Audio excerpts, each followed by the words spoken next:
The good news about what you brought up is, people say, well, how do I have a relationship and what if I want somebody to change?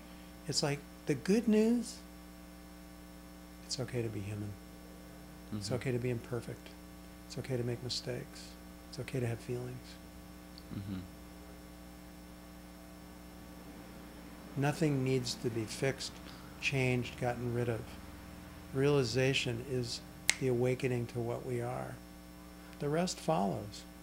Yeah. I mean, even setting aside the really obvious beliefs, I think it can even be hard, someone, because the path seems so non-linear sometimes, it's like you can be without a painful emotion for a long time, and then it will come back, and there can almost be like this kind of embarrassment or something. You know what I mean? It's like something's bubbling up, that's all. Right. What does it mean, something? See, that would have a question. We have meaning, we give meaning to all this stuff, but really, does it really have any meaning, or is it just a movement? In my experience, it's just a movement. The meaning is the story that leads to the sort of essence of it, which isn't about meaning. Meaning is only in a story realm. Right. Once the story drops away, there is no meaning. Right. Except in the deeper sense that everything has meaning. Everything is meaningful. But that's heartfelt. That's a heartfelt thing. It's not a mental. It's not a concept that it's meaningful. It's heartfelt. Mm-hmm. It's intuitive. I think it's hard for a lot of people to accept, that the conceptual mind doesn't really have a role in making meaning out of the spiritual process. I think that's a hard thing. Because you start using your mind in a way in the beginning, yeah, I think to get into the whole thing. Like we said before, you have meaning until you don't need it. Right. Okay, this is what's happening. It encourages us. It motivates us. It inspires us to continue to face another day of suffering, or whatever it is we have to face. Yeah. Right. Otherwise, we'd all be jumping off the Golden Gate Bridge or something, or some of us would be, or taking substances or whatever, numbing out in one way or another, or distracting ourselves away from the pain. Yeah, whatever way we would to cope with it, or to right.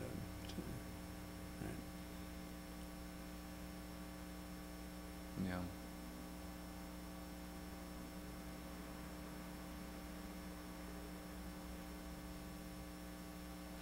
Yeah, it's interesting. It can be difficult, but then there's also a sense, I think, of a lot of people who live in awareness that they can't go back either, even if they get kind of frustrated by the whole thing. They can't go back to what? They can't put the genie back in the bottle. I can try. Right, some do. And some people are that's exactly what they're going to do. They're going to slam the door on awareness because they don't want to feel all that stuff. And then they'll find out what happens when they do that. That's all. Right. No blame, no shame. There isn't a right way. No. There's only the way. And that can only be found right here. It can't be believed in or understood. The way is each moment. It really reveals itself to us, always, constantly. Are we paying attention? Mm-hmm. Are we listening? Are we watching? Are we feeling? Again, nobody doing it. It's just listening is happening. Feeling is happening.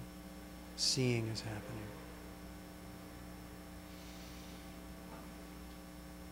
There's the dropping away of the controller and the doer. And there's just openness.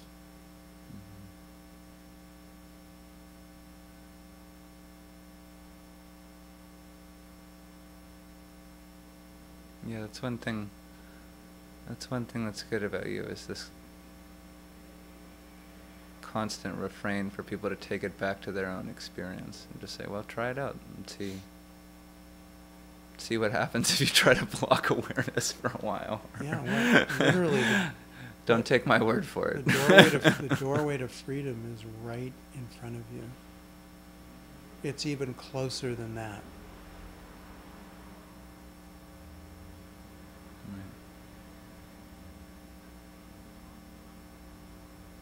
Jon called it our nearest.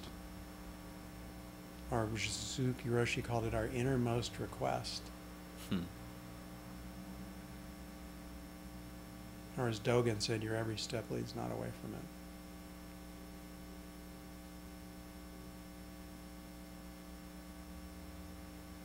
So it's a koan.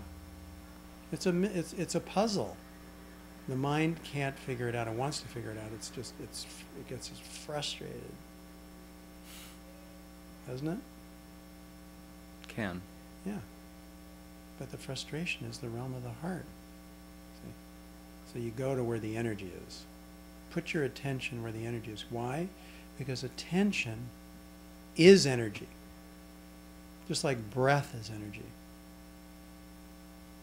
So when you match energy with energy, you have movement. That's good. It's different than a practice. A practice thinks somebody's doing something. No. You feel pain, you put attention there. Why? That's energy going to energy. That's what works. Right. Energy's meeting itself. It's waterways coming together and becoming a big river or an ocean. Rivers coming together to create and being an ocean, into the ocean.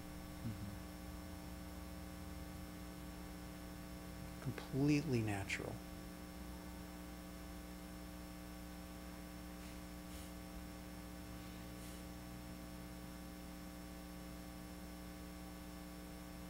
It's our nature. It's our true nature.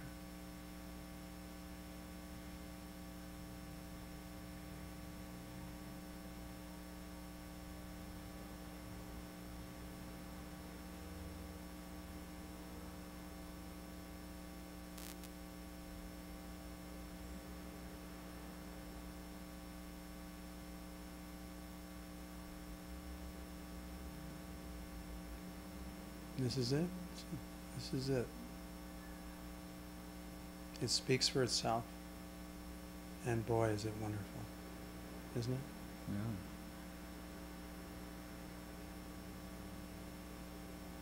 It's our heart's true longing is to come home to this vast heart. And to be this, to realize we are this.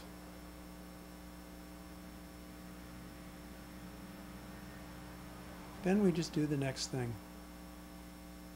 whatever that is.